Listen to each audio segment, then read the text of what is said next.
Assalamualaikum warahmatullahi wabarakatuh. Halo teman-teman semua. Di video pembelajaran kali ini, saya Casey Faradiba dari Universitas Sultan Ageng Tirtayasa akan memaparkan materi bab 8 dari buku Financial Accounting Theory by William Scott mengenai The Efficient Contracting Approach to Decision Usefulness atau pendekatan kontrak efisien untuk kegunaan keputusan. Baik, mari langsung saja kita simak videonya bersama-sama.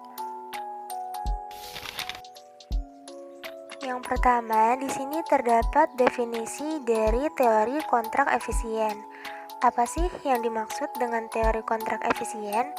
Teori kontrak efisien merupakan teori yang mempelajari peran informasi akuntansi keuangan dalam memoderasi asimetri informasi antara pihak-pihak yang melakukan kontrak, sehingga memberikan kontribusi terhadap kontrak dan tata kelola perusahaan yang efisien. Nah, kontrak efisien ini sendiri adalah sebuah komponen yang signifikan dari tata kelola perusahaan, sehingga untuk tata kelola yang baik, kontrak yang dimiliki perusahaan harus efisien, yaitu mencapai optimal trade-off antara benefit atau keuntungan dan cost atau biaya dari kontrak. Selanjutnya, terdapat dua sumber permintaan kontrak efisien atas informasi keuangan, di mana yang pertama bersumber dari pemberi pinjaman. Kontrak hutang adalah sumber keuangan yang penting bagi kebanyakan perusahaan. Karena keamanan merupakan hal paling penting bagi peminjam, sehingga sama halnya dengan pemegang saham, kinerja perusahaan di masa yang akan datang juga merupakan hal penting bagi peminjam. Nah, dalam hal ini, pemberi pinjaman memerlukan kebijakan akuntansi keuangan untuk membantu mencegah kegagalan finansial dan menyediakan early warning system bagi pemberi pinjaman. Selanjutnya, yang kedua, pemegang saham. Manajer diasumsikan berlaku sesuai dengan kepentingannya sendiri, dan asimetri informasi mencegah pemegang saham mengawasi langsung usaha manajer dalam menjalankan perusahaan, di mana kondisi ini juga biasa disebut sebagai moral hazard. Nah, karena hal tersebut, pemilik saham membutuhkan informasi untuk mendorong tanggung jawab usaha manajemen dan membatasi aksi oportunis dari manajemen tersebut. Selanjutnya, di sini terdapat dua kebijakan akuntansi untuk kontrak efisien. Yang pertama ada reliabilitas. Pemberi pinjaman membutuhkan informasi yang reliabel untuk menjaga diri dari kebijakan manajer jika manajer menyembunyikan kerugian dan mencatat unrealized gains. Jadi, agar kontrak efisien reliabel, informasi akuntansi untuk kontrak efisien harus berdasarkan pada transaksi pasar yang terrealisasi dan dapat diverifikasi oleh pihak ketiga. Selanjutnya, kebijakan akuntansi yang kedua yaitu konservatisme. Informasi yang konservatif dibutuhkan pemberi pinjaman untuk membantu memprediksi financial distress. Financial distress itu sendiri merupakan kondisi penurunan keuangan yang dialami oleh suatu perusahaan selama beberapa tahun berturut-turut sehingga dapat mengakibatkan kebangkrutan. Hal ini dapat dilihat melalui laporan unrealized losses atau kerugian yang belum terrealisasi. Sedangkan dari sisi pemegang saham, informasi yang konservatif dibutuhkan untuk tujuan keagenan. Kontrak sifatnya sulit untuk dapat diubah atau bersifat tegas. Namun mau tidak mau, kontrak harus dapat dinegosiasikan ulang berdasarkan perubahan GAAP karena pada umumnya beberapa kontrak berbasis pada variabel akuntansi. Nah, perubahan kontrak dapat secara negatif mempengaruhi perjanjian, di mana hal ini dapat meningkatkan kemungkinan pelanggaran. Untuk cara efisien menghadapi perubahan standar akuntansi adalah dengan mengizinkan manajer untuk memiliki fleksibilitas dalam pemilihan kebijakan akuntansi. Namun, memberi manajemen kebijaksanaan untuk memilih dari seperangkat kebijakan akuntansi dapat membuka peluang manajemen untuk berperilaku oportunistik. Pengertian atau definisi dari oportunistik ini sendiri merupakan suatu aliran pemikiran yang menghendaki pemakaian kesempatan menguntungkan dengan sebaik-baiknya demi dirinya sendiri. Akuntansi untuk opsi saham yang dikeluarkan bagi manajemen maupun karyawan yang memberi mereka hak untuk membeli saham perusahaan dalam jangka waktu tertentu disebut sebagai Employee Stock Option atau ESO. Pihak manajemen sendiri menentang pembebanan ESO ini. Mengapa demikian? Hal ini dikarenakan manajemen percaya bahwa para investor akan bereaksi negatif terhadap penurunan laba yang dilaporkan, apapun alasannya. Selain itu, kompensasi manajemen juga dapat menurun sampai titik di mana kompensasi tersebut ditentukan berdasarkan laba yang dilaporkan.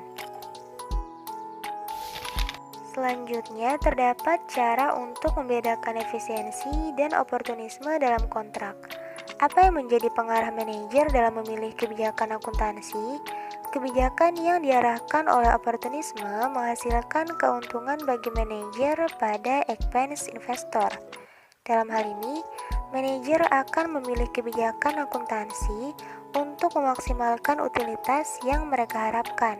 Sedangkan jika diarahkan oleh efisiensi, manajer akan memilih kebijakan akuntansi untuk memaksimalkan efisiensi kontrak seperti GCG atau Good Corporate Governance. Baik, selanjutnya di sini terdapat implicit contract yang memiliki 3 pokok pembahasan, yaitu yang pertama, definisi dan bukti empiris. Dalam banyak situasi, perusahaan dapat mendapatkan keuntungan dari kontrak efisien tanpa harus benar-benar masuk ke dalam sebuah kontrak formal. Sebagai contoh, yaitu kepercayaan yang diperoleh perusahaan atas konsistensinya melaporkan laba yang terus berkembang secara transparan. Hubungan yang berdasarkan kepercayaan semacam itu disebut sebagai kontrak implisit atau implicit contract. Selanjutnya, pokok pembahasan yang kedua yaitu a single period non-cooperative game. Permainan non-kooperatif memodelkan interaksi kompetitif dari 2 atau lebih pemain rasional ketika tidak ada kontrak formal di antara mereka. Nah, konflik antar pihak ini dapat dimodelkan sebagai sebuah permainan. Salah satu contoh konflik ini mungkin terjadi di antara investor dan manajer. Investor menginginkan informasi keuangan yang relevan dan dapat diandalkan untuk membantu mereka dalam menilai risiko dan imbalan yang diharapkan dari investasi. Namun, manajer mungkin tidak ingin mengungkapkan semua informasi yang mereka miliki. Selanjutnya, pokok pembahasan yang terakhir yaitu trust-based multi-period game. Jika permainan diulangi untuk periode tertentu, sebuah strategi pemicu dapat digunakan untuk mencapai solusi kooperatif seperti hukuman yang memadai yang dapat diterapkan secara kredibel untuk setiap penyimpangan yang ada. Kesimpulan yang dapat diambil dari keseluruhan materi kali ini adalah yang pertama, teori kontrak berpendapat bahwa pelaporan keuangan adalah untuk menghasilkan kepercayaan di antara pihak-pihak yang melakukan kontrak tersebut. Selanjutnya, teori kontrak sedikit bertentangan dengan teori kerangka konseptual karena teori kontrak ini mendukung penegasan pada reliabilitas dan konversatisme tradisional. Kesimpulan yang ketiga yaitu manajer memiliki pilihan atas kebijakan akuntansi terkait dengan fleksibilitas yang konsisten dengan kontrak yang efisien atau opportunist manager. Sedangkan untuk PSAK yang terkait dengan keseluruhan materi kali ini yaitu yang pertama, PSAK 1 terkait penyajian laporan keuangan dan PSAK nomor 56 terkait laba per saham. Nah, terakhir di sini terdapat artikel yang terkait dengan materi kali ini yang berjudul Perspektif oportunistik dan efisien dalam fenomena manajemen laba, terbit tahun 2016 dengan Denis Priantina dari Universitas Negeri Yogyakarta sebagai penulis. Artikel ini menyimpulkan bahwa manajemen laba yang dilakukan semata-mata demi mengedepankan kepentingan manajer seringkali diklasifikasikan dalam perspektif oportunistik. Perspektif oportunistik ini pada gilirannya akan membebani pihak lain seperti para pemegang saham dan dikategorikan sebagai hal yang buruk. Manajemen laba dalam perspektif ini seringkali muncul dalam bonus plan, sedangkan di sisi lain, fenomena manajemen laba itu sendiri terus eksis dalam dunia bisnis karena memberikan manfaat. Baik, cukup sekian yang dapat saya sampaikan. Kurang lebihnya mohon dimaafkan. Saya pamit undur diri. Wassalamualaikum warahmatullahi wabarakatuh.